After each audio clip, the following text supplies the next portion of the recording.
Alright, got the top round, bottom round off, it all cleaned up. There's that femur. Here's just sort of some stuff that, this is the top of the sirloin here. As long as I'm at it so close, I'm just going to go ahead and get the rump roast off.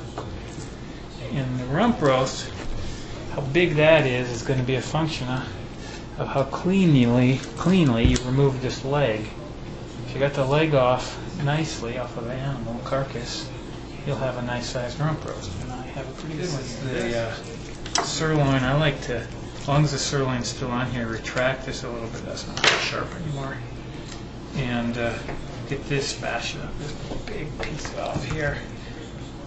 Wow, it's a lot easier to get this off while the cut of meats are still on.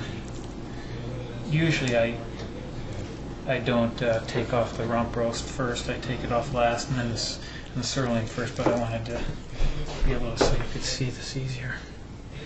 This is pretty straightforward. You can see where the sirloin just keeps going around in a circle right around the femur.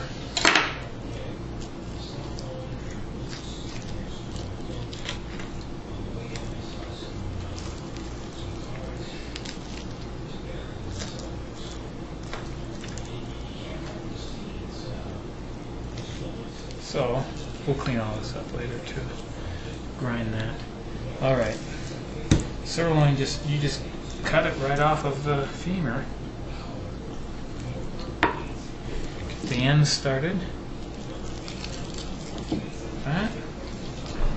So you can see here. Just go right down the femur.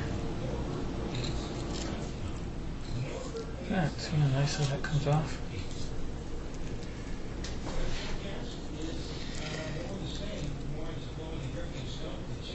Shouldn't draw a knife towards you, but it was easier.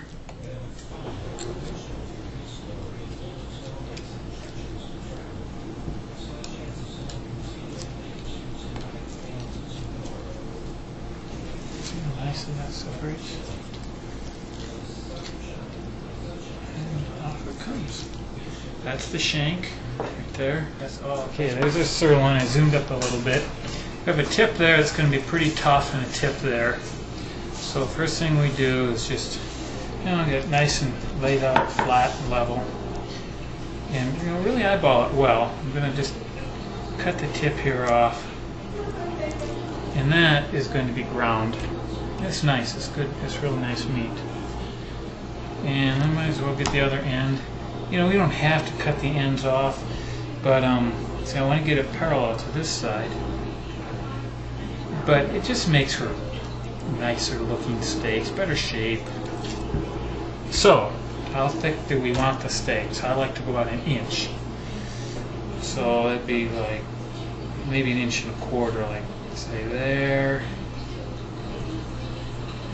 there. Now I'm going to eyeball this. The rest of it I'm going to cut into fourths, I think. Maybe thirds.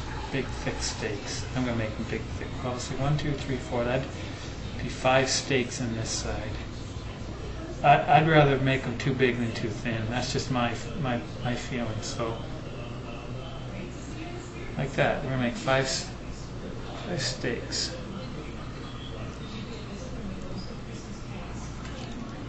You see how it's actually different muscle groups. That's the best part in there. These will be a little tough down there, but they're nice to eat. So what I'm gonna do is just keep slicing right through these. Beautiful, beautiful.